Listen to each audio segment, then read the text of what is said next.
Hello, कैसे हो प्यारे बच्चों। तो आपने ये तो सुना ही होगा, गांव में कहते हैं, अपने घर पे कहते हैं, सब जगह पे बोलते हैं ना कि जैसा करेगा वैसा भरेगा, या जो बोएगा सो काटेगा। बहुत प्रचलित कहावत है, गांव सब जगह यूज होती है ना, सब जगह बोलते हैं लोग। क्या मतलब है इसका? मतलब इतना सा ही है कि भैया आप अच्छे काम करोगे तो आपको अच्छा फल मिलेगा, आप अच्छे काम नहीं करोगे तो अच्छा फल नहीं मिलेगा। आप अच्छे से पढ़ाई करोगे तो आपको अच्छे मार्क्स आएंगे, अच्छे नंबर आएंगे एग्ज़ाम में, और अगर आप नहीं करोगे तो नहीं आएंगे। इतनी सी बात है ना। तो यही तो न्यूटन का थर्ड नियम है, जो न्यूटन का तृतीय नियम है। अब तक हमने पहला नियम और द्वितीय नियम पढ़ा था लास्ट लेक्चर्स में ना। आज तृतीय नियम पढ़ रहे हैं। तो तृतीय नियम कितना सिंपल है कि हर किसी को आता है। जिसने कभी न्यूटन का नाम भी नहीं सुना उसको भी न्यूटन का तृतीय नियम आता है, राइट। जिसने पढ़ाई कभी की नहीं, जो स्कूल भी नहीं गया कभी, उसको भी न्यूटन का तृतीय नियम आता है। तो बेटा न्यूटन क्यों आता है, किस लिए कह रहे हैं? क्योंकि न्यूटन ने भी तो सारे नियम जो भी बनाया, साइंस जितनी भी बनती है, विज्ञान जितनी भी बनती है, मैं बार बार कहता हूँ कि जितनी भी बनती है साइंस, वो ऑलरेडी मतलब क्या है भैया, प्रकृति में मौजूद है। उसको सिर्फ हमारे जो वैज्ञानिक क्या काम करते हैं वैज्ञानिक ये काम करते हैं कि प्रकृति में जो भी कुछ हो रहा है उसको ध्यान से देखते हैं, और उसके बाद में उसमें कुछ निकालने की कोशिश करते हैं कि भैया किस तरह से चीज़ें काम कर रही है, उसको समझते हैं। और फिर देखते हैं कि अगर यहाँ पर ऐसी इस तरह से काम कर रही हैं तो दूसरी जगह पे देखते हैं फिर कि यहाँ पर भी ऐसा कुछ हो रहा है क्या। अगर वो उनको समानताएं मिलती हैं तो फिर वो नियम की शक्ल ले लेता है। आपके जितने भी भौतिक विज्ञान हो, केमिस्ट्री हो, है ना, आपके रसायन विज्ञान हो, विज्ञान में मतलब साइंस में जितना भी डेवलपमेंट होता है, जितना भी विकास हुआ है, जितने नियम बने हैं, वो प्रकृति में पहले से मौजूद थे। केवल हमारे साइंटिस्ट ने उन नियमों की खोज की है ना। खोज करने का मतलब क्या हो गया कि उनको देखा है, ऑब्जर्व किया, उनको समझा प्रकृति से, और फिर उनको अपनी भाषा में लिख दिया। कौन सी भाषा में? भौतिक विज्ञान, फिजिक्स की भाषा में या साइंस की भाषा में लिख दिया, विज्ञान की भाषा में लिख दिया बेटा। यही हमारा काम, साइंटिस्ट का काम, यही काम करते हैं। तो न्यूटन का जो तीसरा नियम है, तृतीय नियम है, वो क्या बताया मैंने? सबको पता है ना। पहला नियम और द्वितीय नियम भी पता है, कैसे? बच्चों को भी आता है। क्यों? क्योंकि भाई ऑलरेडी हाँ, ये पहले से मौजूद था। तो चलो अब हम इसको भौतिक विज्ञान की भाषा में पढ़ लेते हैं। तो देखो, जो प्रचलित न्यूटन का जो तीसरे नियम का जो प्रचलित भाषा है ना, वो तो क्या है? प्रत्येक क्रिया की सदैव समान व विपरीत दिशा में प्रतिक्रिया होती है। आपने किसी को धक्का मारा ना, पुश कर दिया, तो क्या करेगा? बिल्कुल उसका विरोध करेगा, आपको वापस धक्का मारने की कोशिश करेगा। होता है कि नहीं होता है ये चीज़?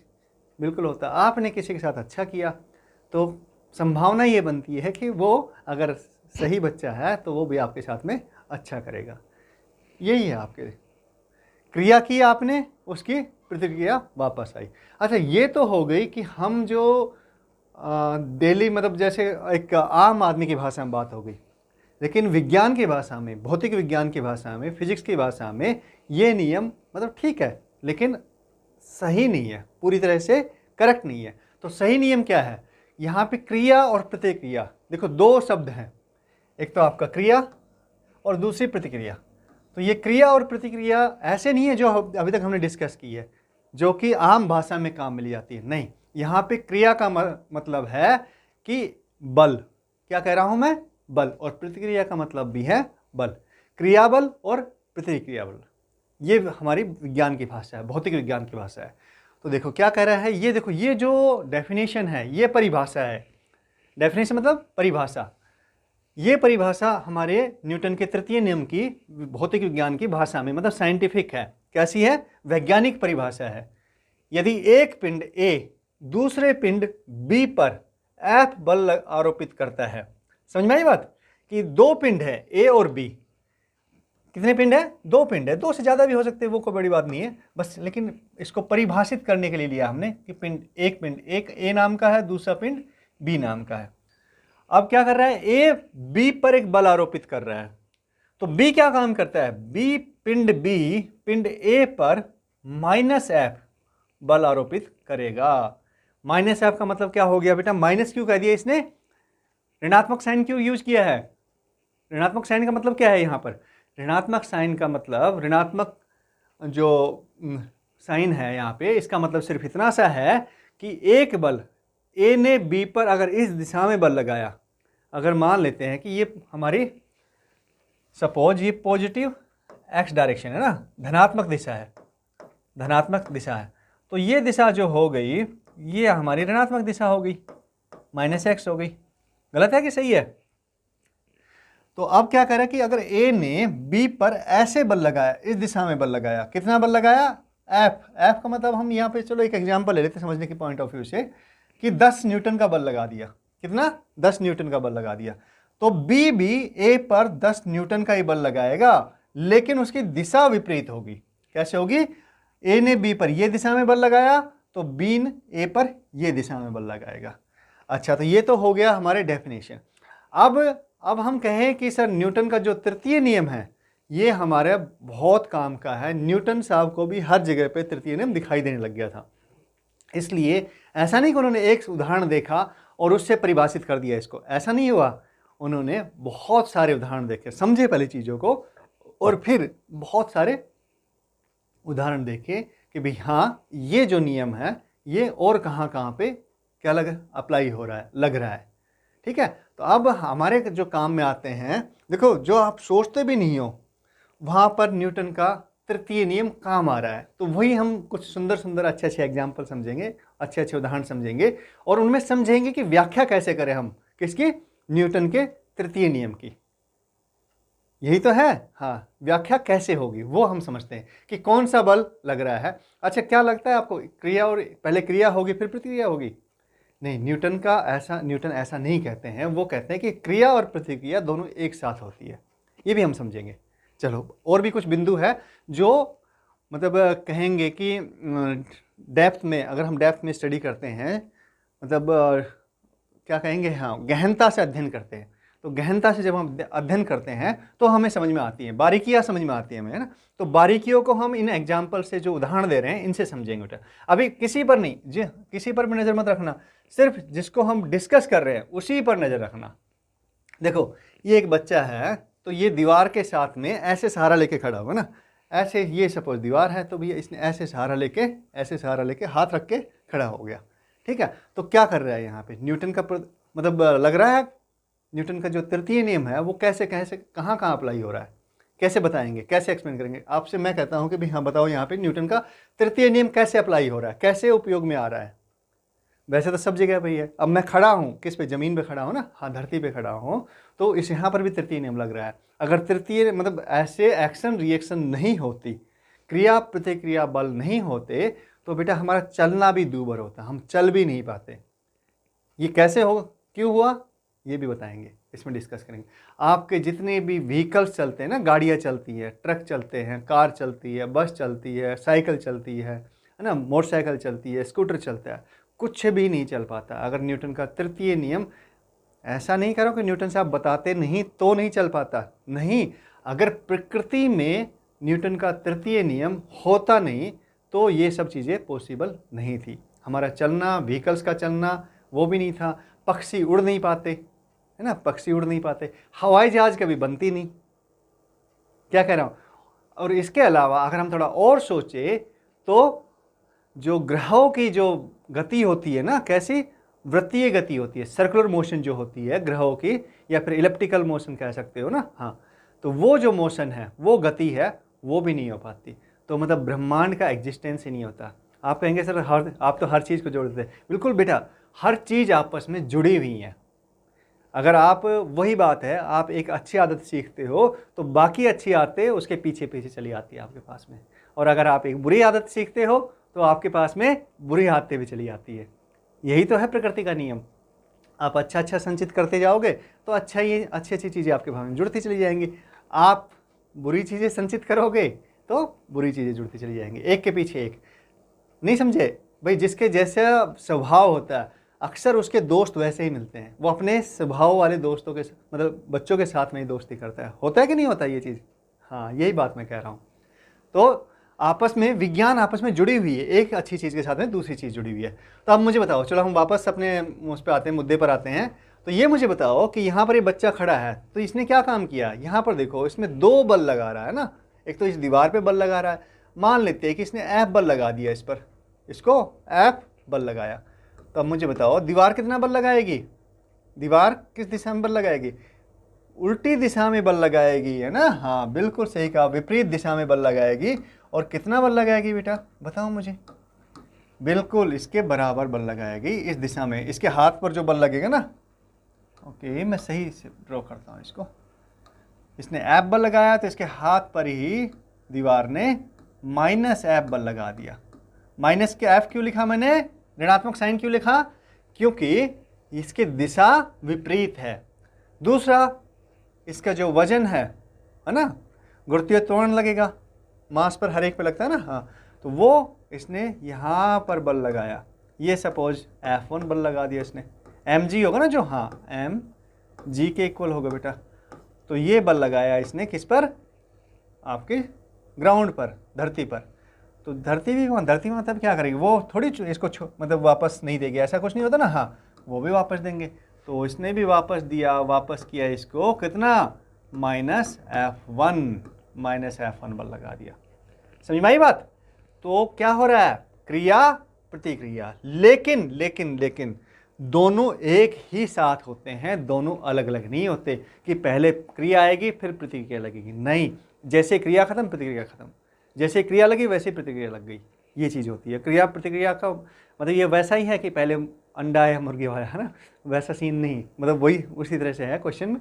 लेकिन क्या है कि दोनों एक साथ आते हैं, यहाँ पे पहले कौन आता है ये वाला सवाल नहीं बनता, दोनों एक साथ होते हैं। क्रिया लगी उसी के साथ में प्रतिक्रिया शुरू हो गई, राइट, ये चीज़ हो गई। अब देखो यहाँ पर देखो, इन्होंने, ये बच्चे ने क्या करा, स्केटिंग कर रहा है। स्केटिंग तो आप में से हो सकता है कुछ बच्चे करते होंगे, जानते होंगे स्केटिंग के बारे में। तो स्केटिंग कर रहा है, अगर आपको वैसे समझ में नहीं आ रही कि भाई हाँ हमें वास्तव में प्रतिक्रिया लगती है, तो देखो जैसे इसने ऐसे बॉल को थ्रो किया, ऐसे थ्रो किया बॉल को, तो क्या हो रहा है, वापस बॉल पर इसने एक बल लगाया। बॉल पर किस दिशा में बल लगाया, इस दिशा में बल लगाया बेटा, ठीक है। हाँ ये दिशा में बॉल पर बल लगा दिया। थोड़ा डार्क पेन लेना पड़ेगा ना, हाँ ओके चलो ये वाला पेन ले, ये दिखाई पड़ेगा। ये देखो ये बल लगाया इसने बॉल पर, मतलब ऐसे कह सकते हो ये बल लगा दिया, सपोज ऐप पर लगा दिया, तो बॉल ने भी इस पर वापस बल लगा दिया, इसके हाथ पर बल लगा बेटा। हाँ आप कहोगे सर ये कैसे हो रहा है, बिल्कुल बॉल को अगर आप देखोगे तो इसके हाथ पे भी झटका लगता है ना, ऐसे वापस ऐसे फेंका तो ओबियसली हाथ पे भी झटका लगता है। हाथ पे अगर अब मैंने कह रहा हूँ कि मैंने ये आपका पेन रखा हुआ हाथ पर, तो क्या हो रहा है, पेन मेरे हाथ पर बल लगा रहा है। अगर मैं बल नहीं लगा रहा हूँ तो क्या होगा बेटा, इसको रोकने के लिए मैं कुछ बल लगा रहा हूँ ना, हाँ वही बल आपका पेन ने मुझे लगाया, और उतना ही बल मैं ज़्यादा लगा रहा हूँ, उतना ही बल लगा रहा हूँ। अगर पेन ज़्यादा बल लगा रहा होता तो ये हाथ को तोड़ के नीचे गिर जाता, है ना, हाँ हाथ टूट जाता है मेरा। और अगर मैं ज़्यादा लगा रहा होता तो ये जिस दिशा में हाथ जा रहा है उस दिशा में बल लगता, राइट। ये मूव करता है, लेकिन अभी कहाँ पर है, एक जगह पर है। इसका मतलब क्या है, बल इस पर बाह्य बल 0 है, नेट बाह्य बल 0 है ना, ये चीज़ होती है। तो जितना बल इसने लगाया उतना ही वापस लगा दिया, राइट, यही चीज़ हो रही है। तो जितना बॉल ने लगाया, ये कैसे पता चलेगा इस पर बल लगा कि नहीं लगा, ये देखो ये ऐसे पता चलेगा कि जैसे ये बॉल को फेंकेगा, तो ये स्केट है, स्केट में यहाँ पे क्या होता है, घर्षण 0 होता है बेटा, ऑलमोस्ट मतलब 0 तो नहीं कहूँगा मैं, क्योंकि दोनों पर नेचर पर डिपेंड है, घर्षण बल हम पढ़ेंगे आगे, तो हम ये मान सकते हैं बहुत कम होता है। तो जैसे इसने बॉल फेंकी वैसे इसका स्केट पीछे जाने की कोशिश करता है, क्या करता है, पीछे की तरफ जाने का, मतलब इसने आगे बल लगाया और पीछे बॉडी ने वापस, बॉडी पीछे आई और स्केट आपका पीछे जाने की कोशिश करता है। ऐसा नहीं होता कि ऐसे बॉल फेंकी, गेंद फेंकी और आगे की तरफ चला गया स्केट, नहीं। अगर आपके पास में स्केट है तो आप ये एक्सपेरिमेंट करके दे सकते हो, ये देखो एक बार एक्सपेरिमेंट करके कि हाँ वास्तव में ऐसा होता है कि नहीं होता है। अब जैसे ये किताब रखी हुई है यहाँ पर, किस पर, टेबल पर रखी हुई, मेज पर रखी हुई है, तो क्या करेंगे, किताब का बल लगेगा, कौन सा, ग्रेविटेशनल बल लगेगा ना, हाँ गुरुत्वाकर्षण बल लगेगा इस पर। क्या किस दिशा में लगेगा बेटा, नीचे की तरफ लगेगा, ये देखो नीचे की तरफ बल लग रहा है। किसके इक्वल होगा, ये किताब का अगर द्रव्यमान m है तो mg के बराबर होगा। अब मुझे बताओ जब किताब पर mg बल लग रहा है गुरुत्वाकर्षण के कारण, तो क्या होगा, किताब इस पर बल लगा रही है, मतलब इसने रोक रखा है टेबल ने, जैसे हमने पेन को रोक रखा था। तो टेबल पे क्या करके, टेबल भी उल्टा बल लगाएगी। ये हमारा प्रतिक्रिया बल होगा। कौन सा होगा, ऊपर की दिशा में जो बल लग गया ना, ये हमारा प्रतिक्रिया बल हो गया, प्रतिक्रिया बल। समझ में आई बात? हाँ। और कोई बल लग रहा है इस पे? नहीं, और तो कोई बल नहीं लगा सर। ये क्रिया बल, ये प्रतिक्रिया बल, या फिर ये कह लो कि ये क्रिया बल है और ये प्रतिक्रिया बल है, क्योंकि दोनों क्या होते हैं, एक साथ ही लगते हैं, अलग अलग नहीं लगते। यही चीज़ हमने समझाई आपको। अच्छा, ये देखो, ये बच्चा खेल रहा है किससे, आपका बास्केटबॉल खेल रहा है ना। तो ये इसने ऐसे इसको ड्रिबलिंग करते हैं, ड्रिबलिंग बोलते हैं ना उसको, हाँ हिंदी में क्या बोलेंगे, हाँ गेंद को टिप्पा खिलाना है, हाँ वो बोलते हैं। तो ये ऐसे टिप्पा खिला रहा है। तो क्या कर रहा है, जैसे बॉल इसको यहाँ पे आके टकराई तो बॉल पे इसने, अगर ये कोई बल नहीं लगाता तो बॉल तो ऊपर निकल जाती। तो इसका मतलब इसने वापस इसको ऐसे किया, तो टिप मतलब जैसे बल लगाया ना इस पर, हाँ तो बॉल क्या करेगी, बॉल भी बराबर का करेगी। जैसे ही इसने ऐसा किया तो बॉल नीचे की तरफ गई और इसने बॉल की तरफ से वापस बल लगा। कैसे लगा, बॉल नीचे से आ रही थी, धड़ से टकराई, बल लगाया ना, हाँ इसने वापस लगाया। तो ये क्रिया प्रतिक्रिया बल चलता है। ये देखो कितना बल लगेगा, जितना बॉल पर लगाया उतना ही हाथ पर लगाएगा, जितना हाथ पर लगा उतना ही बॉल लगा रही है, सेम बल लग रहा है बेटा, ठीक है। हाँ, पहले तो उसको रोकने में लग रहा है बल, और उसके बाद में उसको नीचे भेजने में लग रहा है बल। किसको, इसको बास्केटबॉल को, गेंद को। चलो और देख लेते हैं। हाँ ये देखो, ये भी गेंद का एग्जाम्पल ले लिया हमने बॉल, किसी ने हमारे पास में बॉल फेंकी ऐसे, और फिर हमने उसको पकड़ने के लिए, और फिर वापस फेंक दिया, ऐसे मार दिया। किस में, फुटबॉल में वॉलीबॉल में खेलते हो ऐसे, हाँ आई बॉल और उसको वापस ऐसे मार दिया। तो बॉल ने हमारे हाथ पे बल लगाया, तो हमने पहले तो उसको रोकने में बल लगाया और फिर हमने उसको ऐसे फेंक दिया। तो क्या हुआ, वापस बल लगा दिया ना, तो उतना ही बल हमारे हाथ पे लगा, बॉल ने भी लगाया वापस, फिर दोबारा से क्या हुआ, वो क्रिया प्रतिक्रिया का रूप हो गई। अच्छा, अब भी अगर आपको कोई समझ में नहीं आ रहा है, कोई डाउट लग रहा है आपको, तो ये देखो यहाँ पर ये नाव चल रही है, नाव से चप्पू से इसको क्या कर रहे हैं, हम पानी को पीछे धकेलते हैं। ऐसे नाव चलती है ना, हाँ पानी को पीछे धकेलते हैं। जैसे पीछे धकेल रहे हैं तो नाव पे और तो कोई बल नहीं लग रहा, लेकिन जैसे पानी को पीछे धकेलते हैं तो नाव आगे की तरफ चल पड़ती है। होता है कि नहीं है? हाँ, कभी अगर नहीं भी बैठे हो नाव में, पानी में इस तरह से, तो आप किसी भी जो पिक्चर वगैरह होती है, मूवी वगैरह होती है, इस तरह के दृश्य दिख जाते हैं, नाव वाले जो दृश्य हैं उसमें देखना, चप्पू से पानी चलाता है। रामायण आपने देखी हो ना, हाँ भगवान राम जब क्या करते हैं, गंगा पार करते हैं, उस टाइम पर भी ये नाव में बैठ के पार करते हैं। तो यही चीज़ होती है, क्या कर रहे हैं, बल लगाया, पीछे पानी पर बल लगाया, और पानी ने क्या किया, इस चप्पू पर बल लगाया, और चप्पू को किसने पकड़ के रखा है, इन्होंने पकड़ के रखा है। तो क्या होगा, वो चप्पू उल्टा बल लगा रहा है इस पर, तो नाव को आगे की तरफ धकेल रहा है, राइट, क्योंकि इन्होंने पानी पे इस तरफ बल लगाया था, पानी ने वापस इस तरफ बल लगा दिया, तो नाव आगे बढ़ने लग गई, ठीक है ना। हाँ, ये क्रिया प्रतिक्रिया का एग्जाम्पल हो गया।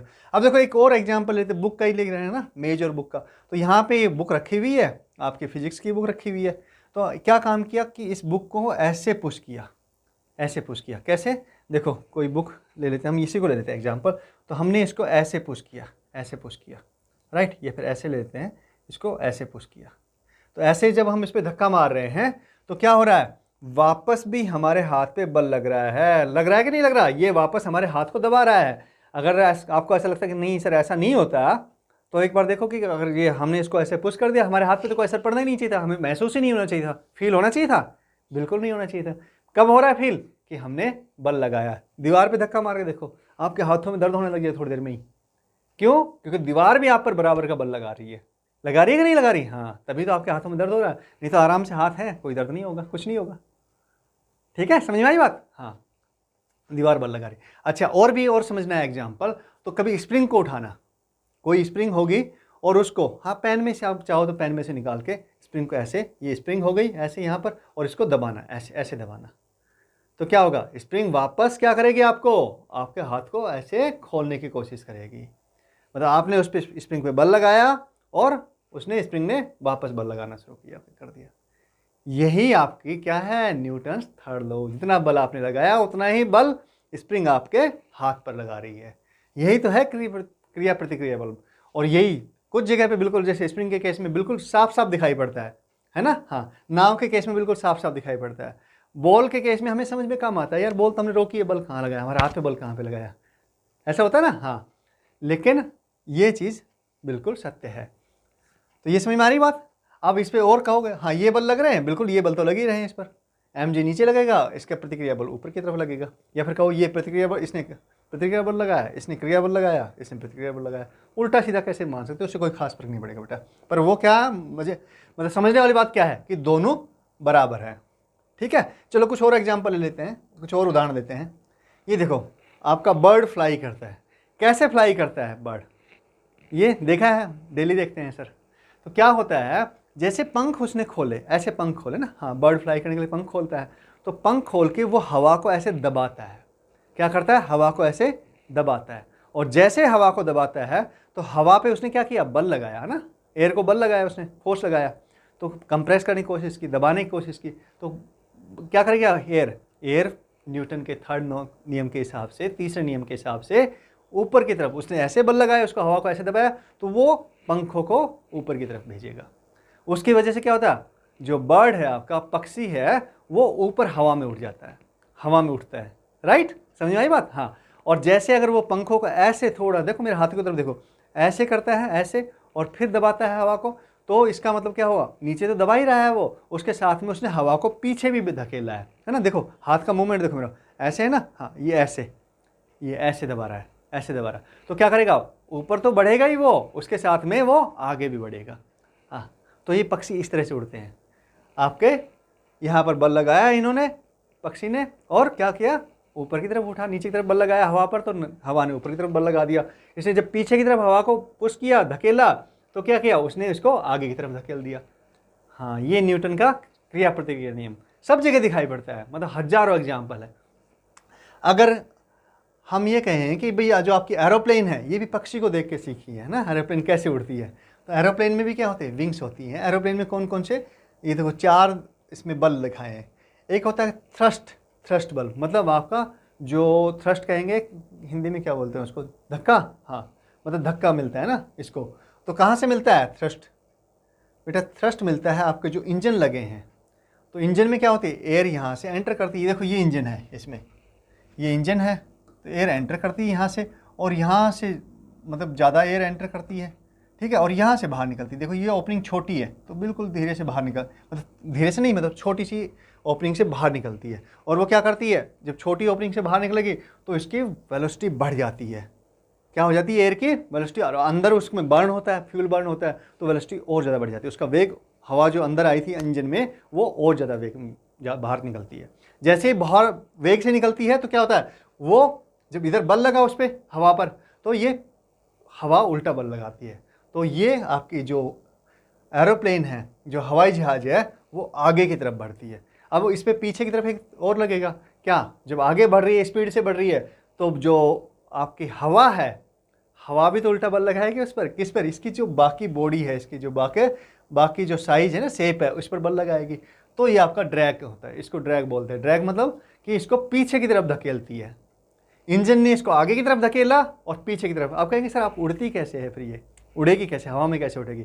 बिल्कुल वही पक्षी वाली बात है, इसके भी तो विंग्स होते हैं। ये देखो ये विंग्स हैं, तो इसके विंग्स भी ऐसे यहाँ से ऐसे घूमते हैं, इस तरह से घूमते हैं। समझ रहे हैं मेरी बात को। हाँ, विंग्स जो हो गए इस तरह से घूमते हैं। तो जैसे ही ये उड़ने लगती है तो इसके विंग्स जैसे आगे बढ़ने लगी, जैसे आपकी लिफ्ट टेक ऑफ करती है, हवाई जहाज बैठे ना, हाँ, टेक ऑफ के टाइम पे क्या होता है, जो विंग्स पहले ऐसे थे, सीधे थे ना, वो विंग्स ऐसे हो जाते हैं। तो हवा आके इस पर टकराती है, हवा टकराती है तो इस पर बल लगाया हवा ने, है ना, ये हवा को रोकती है एक तरह से, तो ये हवा को बल लगा रही है, तो हवा इस पर बल लगाती है, तो इसको ऊपर ले जाती है ऐसे, तो लिफ्ट कर जाती है हवा, मतलब एरोप्लेन आपकी लिफ्ट कर जाती है, उड़ जाती है। क्या है, न्यूटन का तीसरा नाम, क्रिया प्रतिक्रिया। इसने क्रिया की हवा पर, है ना, हवा को जैसे तेज दौड़ती है, टेक ऑफ करने से पहले बहुत तेज दौड़ती है ना हवाई जहाज, हाँ, तो ये जो विंग्स होती हैं, इसकी जो पंख होती है, पहले देखो ऐसे होती है, बिल्कुल ऐसे सीधी होती है, फिर इसको ऐसे थोड़ा घुमा दिया जाता है। तो जैसे ही इसको ऐसे घुमाया जाता है तो ये हवा पे दबाव बनाना शुरू कर देती है, और ये हवा उस पर उल्टा दबाव डालती है और ये ऊपर उड़ जाती है। तो जब कहेंगे सर ये तो उड़ने की बात हो गई, अब जब वो वापस क्या करती है, लैंड करती है ना, जब वापस धरती पे आती है तो उसको बोलते हैं लैंड करना, ज़मीन पे आना है ना, लैंड कर गई। तो वो क्या करती है, ये विंग्स जो ऐसे थी बेटा, वापस ऐसे हो जाती है। अब ये हवा को इस तरीके से हम रोक रही है, तो हवा पे क्या कर रही है, इस दिशा में बल लगा रही है, तो हवा इसको उल्टी दिशा में बल लगाती है, तो हम उल्टी दिशा में बल लगाएगी तो क्या करेगी, अब इसको नीचे लाना, नीचे की तरफ बल लगा रही है हवा, तो क्या कर रहा है, नीचे की तरफ आना शुरू हो जाती है आपकी जो क्या एरोप्लेन नीचे की तरफ आनी शुरू हो जाती है। यही आपके क्रिया प्रतिक्रिया बल किस पर, एरोप्लेन पे लगते हैं। तो समझ में आ रहा है, हाँ कुछ नई नई इनसाइट्स मिल रही हैं कि हाँ किस तरह से न्यूटन का थर्ड नियम, आपने अभी तक कुछ एग्जाम्पल पढ़े होंगे, तो मैं कोशिश कर रहा हूँ कि आपको सब जगह पे न्यूटन के थर्ड नियम दिखाई पड़ने लग जाए। हाँ भाई, और होता भी है, सब जगह पे होता है। क्रिया प्रतिक्रिया, आपके जो घर में हजारों चीज़ें रखी हैं, है ना, सब एक अपनी जगह पर रखी हुई है, तो वो अपने मास की वजह से, अपने द्रव्यमान की वजह से क्या लगा रही है, mg बल लगा रही है, किस पर, जहाँ पे भी रखी हुई है वहाँ पर। पानी का मटकी रखी हुई है, वो भी लगा रही है प्रतिक्रिया बल, है ना। किचन में कुछ भी खाने का सामान रखा है, फ्रिज रखा है, आपकी चारपाई रखी है, आपका बेड रखा है, पलंग रखा है, जो भी चीज़, आपकी बुक्स रखी है, कुछ भी रखा हो, सब क्रिया प्रतिक्रिया बल के एग्जाम्पल हैं। ये चीज़ मैं समझाने की कोशिश कर रहा हूँ, ठीक है। हाँ, चलने का देखो, अब चलने में क्या हो रहा है बेटा, देखो जैसे हम चलते हैं तो देखो यहाँ पर ये पैर को उठाया तो क्या कर रहे हैं, हम पैर को नीचे ऐसे दबाते हैं ना, पहले पैर हमारा ऐसे, जब चलते हैं तो ऐसे चलते हैं, ऐसे हाथ होता है ना, ये हाथ के मूवमेंट को, मतलब पैर का मूवमेंट समझना है ना, हाथ है, आप कहोगे सर पैर क्यों बोल रहे हो, तो ये हाथ के मूवमेंट को, तो जैसे हमने पैर ऐसे रखा और उसके बाद में पैर को ऐसे, जब चलेंगे तो ऐसे उठ जाएगा ना पैर, हाँ ऐसे दबाते हैं, तो मतलब क्या करते हैं हम ग्राउंड को, जो ज़मीन को इस तरह से दबाते हैं, पीछे की तरफ पुश करने की कोशिश करते हैं, पीछे की तरफ धकेलते हैं, तो क्या करता है ज़मीन वापस उल्टा बल लगाता है, तो वो हमारे पैरों पर उल्टी ऐसे सीधी दिशा में बल लगाता है, लगती है प्रतिक्रिया, हाँ, उसकी वजह से हम आगे बढ़ पाते हैं। ये चीज़ होती है।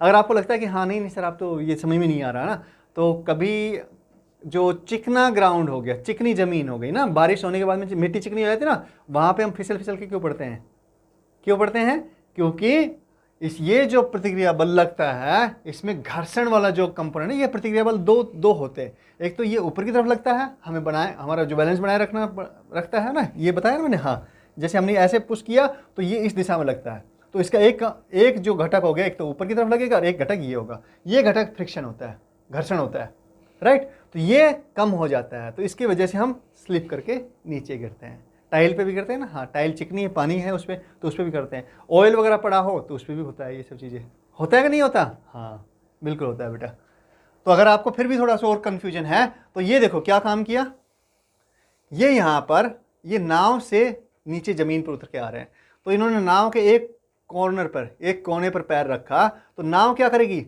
जैसे ही फिर उससे वहाँ से इधर आए तो नाव को देखो, नाव दब जाती है, ऐसे थी नाव, ऐसे दब गई, और उसके बाद में जैसे ये इसमें आएंगे तो इन्होंने क्या काम किया, इसको धक्का दिया और खुद को आगे की तरफ धक्का दिया, तो नाव इधर चली जाती है, पीछे की तरफ चली जाती है नाव, हाँ, और ये ज़मीन पर आ जाते हैं। तो ये क्या हो रहा है, इन्होंने नाव पर बल लगाया, नाव ने इन पर लगाया, उसके संदर्भ में क्या हुआ, नाव पीछे की तरफ चली गई और ये आगे की तरफ, इस तरफ आ गए। क्रिया प्रतिक्रिया बल आपको हर जगह पे दिखाई पड़ जाएगा बेटा। तैरते टाइम पानी में तैरते हैं, तैरना सीखा है, हाँ बड़े काम की चीज़ है, सीख लेना अगर नहीं सीखा है भाई दबे तो, लेकिन टाइम पास नहीं करना उसमें ना, हाँ।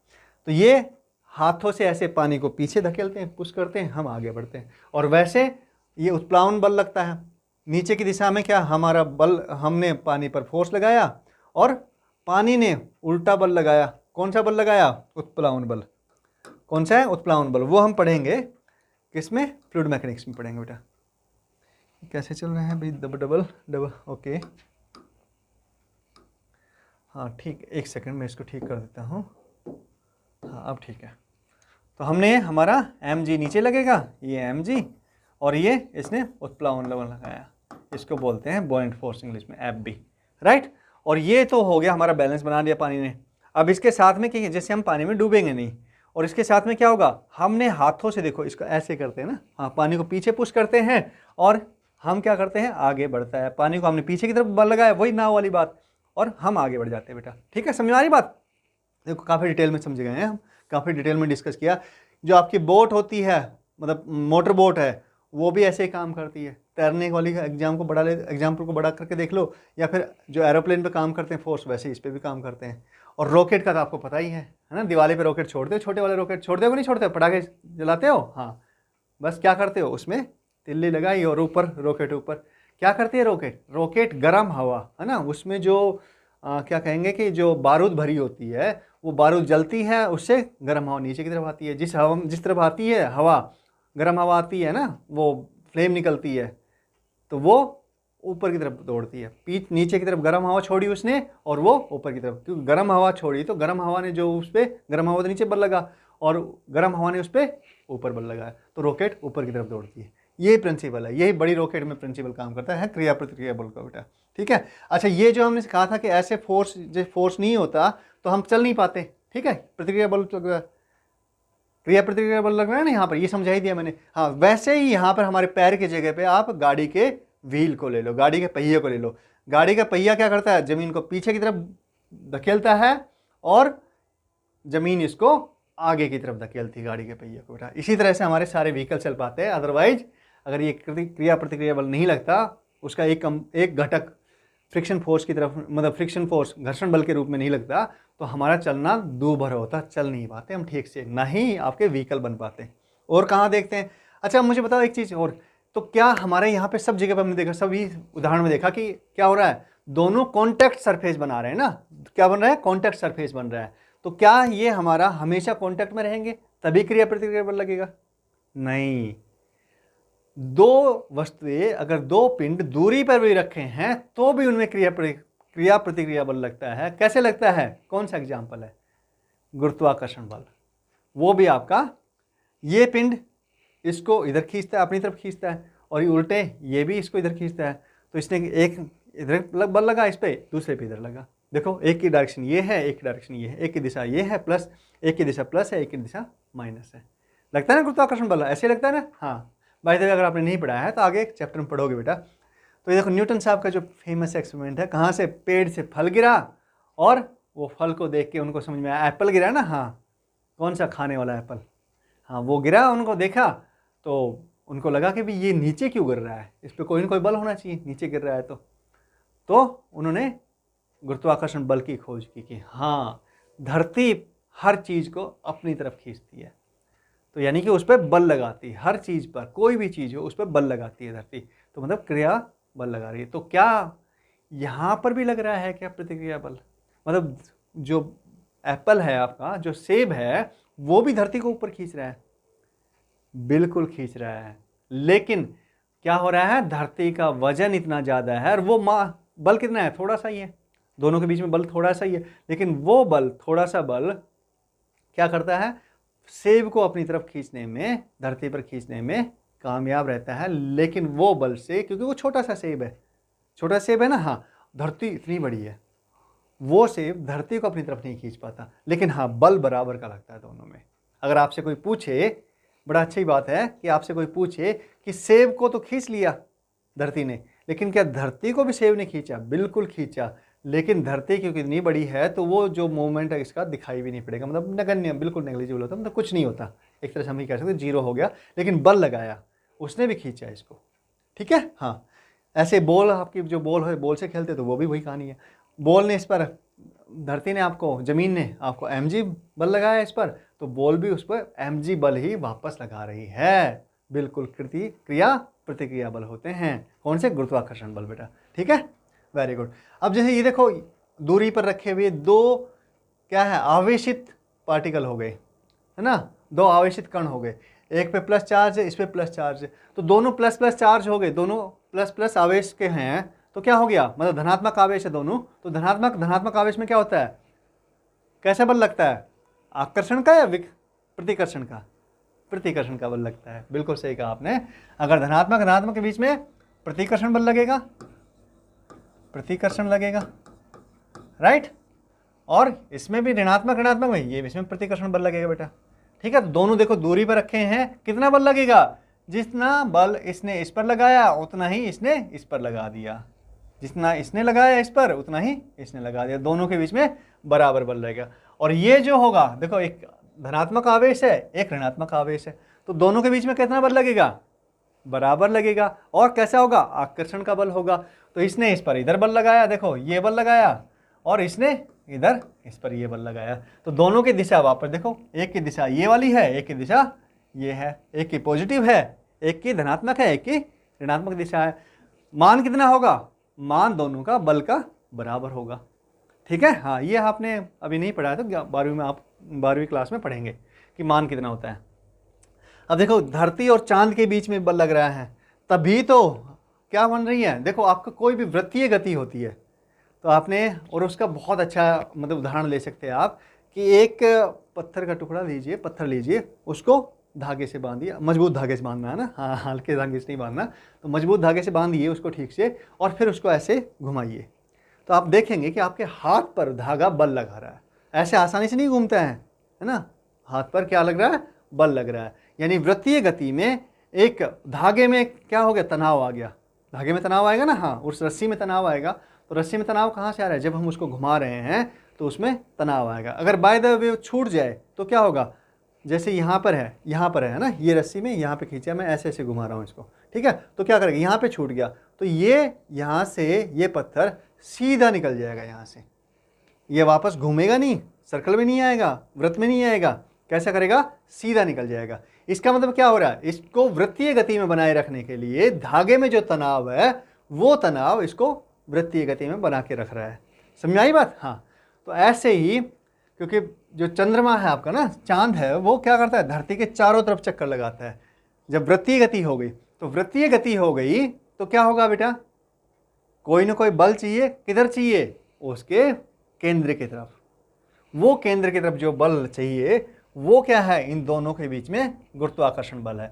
और जितना बल चांद पे लगा धरती की वजह से, उतना ही बल धरती ने लगाया चांद पर, बराबर क्रिया प्रतिक्रिया बल। तो न्यूटन के जो क्रिया प्रतिक्रिया बल है वो आपके सब जगह पे मिलते हैं। अच्छा, न्यूटन के नहीं है, प्रकृति के नहीं है। न्यूटन साहब ने तो उनको बस केवल क्या खाया, उनको खोजा कि भाई हाँ ऐसा हो रहा है प्रकृति को देखकर, ठीक है, ये चीज़ें।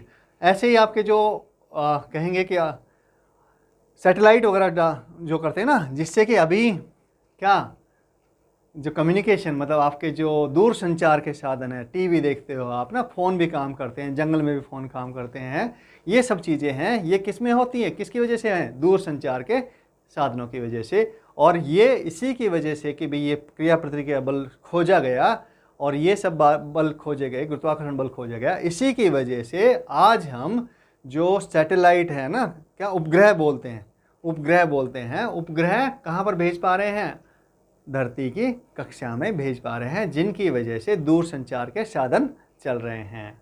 तो इसके उपयोग है बेटा, है ना। हाँ, इनको जानने का मतलब इतना ही मकसद ये है कि इसकी वजह से इनको जानकर टेक्नोलॉजी को, तकनीक को आगे विकसित किया जा सके। ठीक है, चलो वेरी गुड, हमने काफ़ी एग्जाम्पल ले लिया, तो शायद समझ में आ गया होगा। तो एक बार थोड़ा सा इसको समझ लेते हैं, क्या होता है इसमें। महत्वपूर्ण बिंदु है इसके, क्या है महत्वपूर्ण बिंदु, कि क्रिया प्रतिक्रिया बल हमेशा युगल में होते हैं, समान होते हैं और विपरीत होते हैं।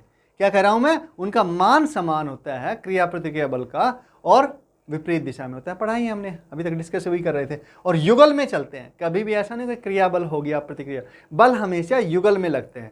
जिसने भी और बल लगता किस पर, किसी भी पिंड पर, कि दूसरा पिंड उस पर अप्लाई करता है, दूसरा लगाता है, दूसरा आरोपित करता है। तो यानी जब तक दूसरा पिंड नहीं होगा तब तक उस पर बल नहीं लगेगा, बाह्य बल नहीं लगेगा। तो क्या हो गया, आरोपित बल होते हैं, युगल में चलते हैं। जितना उसने लगाया उसने उतना ही उसको बिना किसी ब्याज के वापस कर दिया, है ना। ब्याज नहीं लगता इसमें, प्रकृति में ब्याज नहीं लगता। ये ब्याज का कंसेप्ट तो हम लोगों ने बनाया है ना, इंसानों ने बनाया है। ठीक है, हाँ। तो ये क्या कर रहा है कि भैया बल लगा, एक ने एफ लगाया, एफ ए ने बी पर एफ लगाया, तो बी ने एफ ए पर क्या लगाया, एफ उल्टी दिशा में लगा दिया। दोनों क्या होंगे, दोनों का योग करेंगे तो जीरो आएगा, क्योंकि एक की दिशा ये है, एक की दिशा ये है, और दोनों का मान क्या है, परिमाण क्या है, समान है। तो दोनों का योग करेंगे तो जीरो आएगा, सिंपल सी बात है। ठीक है, समझ में आई बात। हाँ, इंपॉर्टेंट बिंदु आपका, महत्वपूर्ण बिंदु। दूसरा कि कोई कारण प्रभाव संबंध नहीं है, आरोपित बल एक ही क्षण कार्यरत होते हैं। ऐसा नहीं होता कारण संबंध प्रभाव कि एक ने दूसरे को पैदा किया है, नहीं, दोनों एक साथ ही चलते हैं। कैसे, क्रिया, ऐसा नहीं होगा कि पहले क्रिया आएगी फिर प्रतिक्रिया आएगी, नहीं बेटा, जब क्रिया आ गए, जैसे क्रिया होगी वैसे ही प्रतिक्रिया शुरू हो जाएगी। मतलब एक क्षण का भी वो नहीं होता, दोनों एक साथ काम करते हैं। क्या मतलब समझ आया, कि दोनों में कारण और प्रभाव का संबंध नहीं है, दोनों एक साथ काम करते हैं। ठीक है, समझ में आएगी बात। हाँ, ऐसा नहीं होगा एक पहले लगेगा दूसरा बाद में लगेगा, ऐसा कुछ नहीं होता है ना। हाँ, कि पहले तुमने मुझे खाने पे बुलाया फिर मैं तुम्हें खाने बुलाऊंगा, ऐसा नहीं है। दोनों एक साथ करते, एक साथ ही खाएंगे। ठीक है, हाँ। पिंड के मुक्त बल को आरेख में क्रिया या प्रतिक्रिया बलों में से एक ही प्रासंगिक है। मतलब मुक्त बल आरेख बनाया आपने ना, हम किसी भी सवाल को हल करने के लिए मुक्त बल आरेख बनाते हैं, ठीक है। तो उसमें से ऐसा नहीं होगा कि भाई हाँ चलो इसने बल एक F लग गया और एक इस पे -F लग गया, ठीक है, और नेट बल कितना हो गया, 0 हो गया। नहीं, आपको जो पिंड ले रहे हो उस पे जब आप मुक्त बल आरेख बनाते हो तो एक ही बल काम में लेना है। कौन सा बल काम में लेना है कि उस पिंड पर कितना बल लग रहा है। जो दोनों में एक्शन रिएक्शन बल हो गए वो पिंड पर लगने वाला बल लेना है आपको, ना कि दूसरे पिंड ने इस पर बल लगाया। समझ में आ रही बात? हाँ, जब हम मुक्त बल आरेख बनाते हैं बेटा तो उसमें ये चीज होती है कि हमें पिंड पर लगने वाले बलों को कंसिडर करना पड़ता है, उनको देखना पड़ता है, ना कि पिंड ने किस पर कितना बल लगाया उसके बारे में हम नहीं सोचते। मुक्त बल आरेख में ध्यान रखना बहुत इंपॉर्टेंट है। वैसे मुक्त बल आरेख का भी हम एक लेक्चर करेंगे। तो देखो ये कह रहे हैं हम, देखिए उदाहरण ले लेते हैं इसको समझने के लिए, इस बात को समझने के लिए, क्योंकि इंपॉर्टेंट बात है ये वाली बात को समझने के लिए एक उदाहरण ले रहे हैं। ये मान लेते हैं कि हम एक गुटका ले लिया जिसका द्रव्यमान m है और ये जमीन पे रखा हुआ है, ग्राउंड पे रखा हुआ है। तो क्या करेगा, गुरुत्वाकर्षण बल की वजह से इसने बल लगाया किस पर, ये mg बल लगेगा बेटा, है ना। हाँ, किस पर बल है, ये जमीन पर है, नहीं, ये बल इस गुटके पर है, mg गुरुत्वाकर्षण की वजह से, है ना। अब ये बल जब गुरुत्वाकर्षण तो नीचे गिरता, अगर ये हवा में होता तो नीचे गिरता ना, हाँ, तो जमीन ने इसको रोक रखा है, तो जमीन पे क्या कर रहा है, ये बल लगा रहा है। ये मान लेते हैं हम कि n बल है, ये n, इस बल का मान क्या है, n है। तो जब n बल जमीन पर लगाया इस गुटके ने, तो वापस गुटका भी इस पर n बल लगाएगा। समझ में आई बात? तो अगर हम पिंड का क्या बनाए, फ्री बॉडी डायग्राम बनाए, मुक्त बल आरेख बनाए, तो देखो पिंड पर लगने वाले बल कौन से, एक तो गुरुत्वाकर्षण बल लग रहा है, तो गुरुत्वाकर्षण बल mg लग रहा है नीचे की तरफ, और दूसरा बल कौन सा लग रहा है, दूसरा बल जो जमीन ने, ग्राउंड ने लगाया किस पर, इस पिंड पर, वो क्या है, ऊपर की दिशा में जो n लगा है वो। नीचे की दिशा वाला n तो क्या है, पिंड ने किस पर लगाया है, पिंड ने इस पर लगाया है बेटा, किस पर, ग्राउंड पर। अच्छा, ये mg, पिंड ने mg बल नहीं लगाया ग्राउंड पे, ध्यान रखना। हाँ, वो अलग बात है कि इनका मान बराबर आएगा, वो नहीं है। mg तो इस पर बल लग रहा है, जो गुरुत्वाकर्षण बल लग रहा है किस पर, पिंड पर, ठीक है। तो ये देखो पिंड पर लगने वाले बल, हम पिंड का अगर फ्री बॉडी डायग्राम बना रहे हैं, पिंड का मुक्त बल आरेख बना रहे हैं, तो क्या होगा भाई, पिंड पर कौन कौन से बल लग रहे हैं, हम सिर्फ उन्हीं से वास्ता है हमारा। तो पिंड पर हमारा mg लग रहा है गुरुत्वाकर्षण बल की वजह से, ठीक है, पिंड पर लग रहा है। ये मत कहना कि सर ग्राउंड पे लग रहा है, ग्राउंड पे तो n बल लगा रहा है पिंड, तो गुरुत्वाकर्षण बल लगा रहा है पिंड पर कितना, mg बल नीचे की दिशा में, ठीक है, ये ले लिया हमने। अब ग्राउंड लगा रहा है ऊपर की दिशा में n बल, तो ये हमारा n बल हो गया। अच्छा, बाय द वे प्रतिक्रिया बल आपने, अभिक्रिया है ना, अभिक्रिया बल आपने नहीं पढ़ा है, तो आप उस, हमने वो लेक्चर कर लिया है बेटा, वो क्लास कर ली है, तो उसको आप एक बार देखिए, आपको सारी चीज़ें समझ में आएंगी कि अभिक्रिया बल कैसे काम करता है, n कैसे काम करता है, ठीक है। तो ये हमने इसका फ्री बॉडी डायग्राम बनाया। तो देखो इसमें हमने जो केवल इस पिंड पर बल लगे ना, वही हमने n, 2 n है, एक ये प्लस n ले लेते हैं हम इसको, तो ये आपका -n हो गया। लेकिन -n को कंसिडर नहीं किया हमने पिंड के लिए, एक ही n को काम में लिया है, देखो, ठीक है। अब लिख देंगे कि हम n = mg, ये हमारा क्या हो गया, इक्वेशन हो गई, इसकी समीकरण बन गई, ठीक है। हाँ, इस तरह से जब हम करते हैं तो इस तरह से समीकरण बनाते हैं बेटा, इसको हल करते हैं। तो अब देखो इसमें कोई विचलन अपवाद भी है, बिल्कुल है।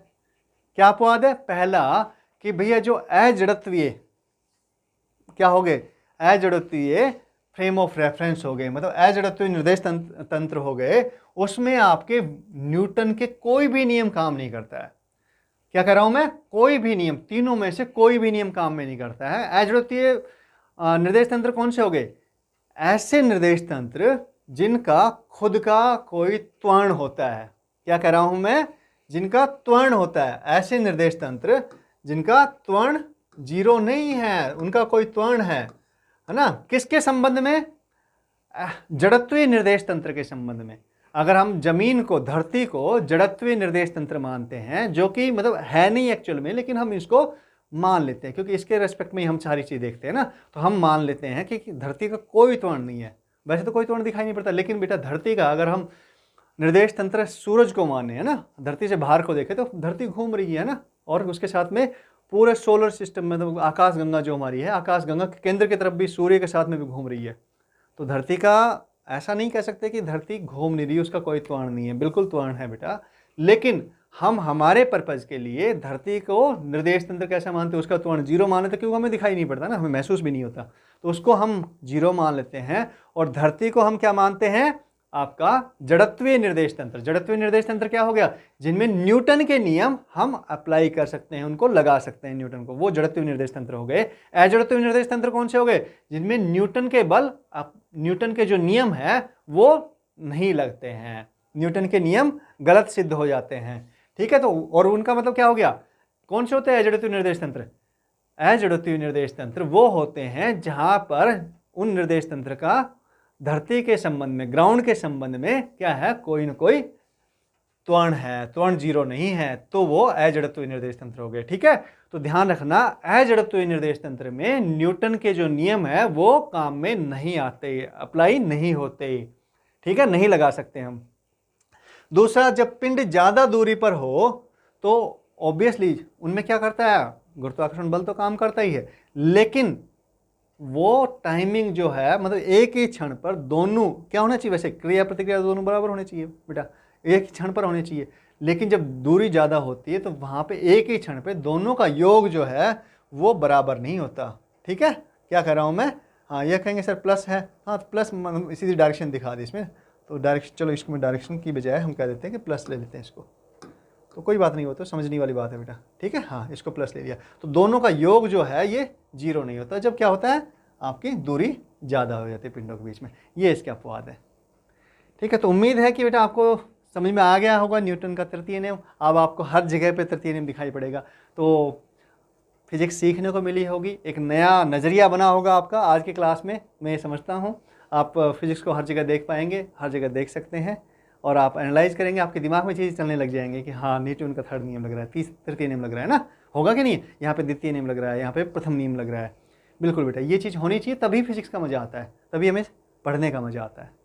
तो अगर आपको अच्छा लग रहा है पढ़ना, तो मैं चाहूँगा कि आप अपने दोस्तों के साथ में भी वीडियो को शेयर करें, और हमारे चैनल को सब्सक्राइब करके रखना। हमें समझ में आएगा कि आप लोगों को अच्छा लग रहा है, तो हम आपके लिए अच्छे अच्छे और वीडियो लेके आएंगे, आपको और अच्छे तरीके से पढ़ाएंगे। तो इससे हमें थोड़ा सा क्या मिलता है, साहस भी मिलता है कि हाँ बच्चों को समझ में आ रहा है, ये मैसेज हम तक आता है। और नॉलेज को अपने पास में मत रखना, सब बच्चों को शेयर करना। ठीक है, लाइक करना वीडियो को, बाकी तो आप कर ही लेंगे, समझदार बच्चे हैं। चलो मिलते हैं फिर नेक्स्ट क्लास में, तब तक के लिए आपसे विदा लेते हैं।